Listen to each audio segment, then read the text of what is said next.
Published 1834 EDT, 1 October 2017. Updated 1848 EDT, 1 October 2017. Talks on a new trade deal with Europe will begin by Christmas, EU leaders have told Theresa May. Talks on a new trade deal with Europe will begin by Christmas, EU leaders have told Theresa May. Tory sources said the Prime Minister was increasingly confident that her speech in Florence last month had secured a breakthrough in talks with Brussels. EU leaders are due to decide this month whether sufficient progress has been made on the Brexit divorce bill, citizens' rights in Northern Ireland, to allow trade negotiations to start, but senior Tories do not expect to get the green light. However, EU leaders have indicated to Mrs. May that they expect to begin talks on the future relationship, including a new free trade deal, by the end of this year. Mrs. May held meetings with EU leaders in the run-up to her Florence speech to brief them on her thinking, and held a private meeting with German Chancellor Angela Merkel on Friday. A senior Tory source said the PM had been pleased with the reaction to her speech, adding the mood on Brexit is much more positive than the public pronouncements you hear, particularly from the European Commission. There is a growing sense of people feeling a bit more momentum and wanting to get on to looking at the future partnership. Asked if the PM thought trade talks would begin by Christmas, the source said yes. This upbeat tone contrasts with the verdict of European Commission President Jean-Claude Juncker, who warned last week it would take a miracle to move to trade talks in the coming months. But ministers believe significant progress has been made during the 4 rounds of negotiations with Brussels. Sources said a deal on guaranteeing the rights of EU citizens was close.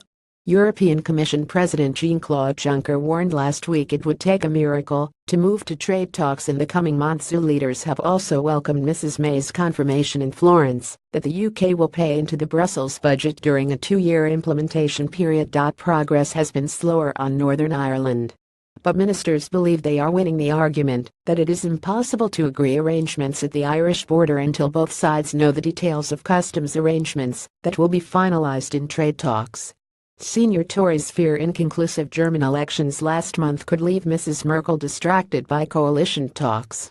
But they insisted they did not rely on the German Chancellor writing to Britain's rescue. Yesterday, Mrs. May said the UK could start to diverge from EU rules as soon as we leave in March 2019. Mrs. May told the BBC's Andrew Marr show that ministers were drawing up plans to prepare for the consequences of the UK leaving without a deal with Brussels. She claimed most areas were likely to remain similar during the transitional period, but added there are areas where looking to the future we may have the same goals, but think of different ways of achieving them. She also said ministers were drawing up plans to deal with the consequences of the UK leaving without a deal. She told the BBC's Andrew Marr show yesterday government is working on what would need to be put in place if there was no deal. What we're also working on is ensuring we get a deal, and we get the right deal for the UK. Meanwhile, pro-Tories including former Health Secretary Stephen Dorrell joined an anti-Brexit rally at the party conference in Manchester. Philip Hammond will declare today that the Tories must not be afraid to defend capitalism in the face of a renewed assault by Jeremy Corbyn and his hard-left allies. The Chancellor will denounce the Labour leader's vow to impose 21st-century socialism on Britain. In a speech to the Tory conference in Manchester, Mr. Hammond will insist the UK economy is fundamentally strong and will argue that the market creates jobs and helps secure pensions.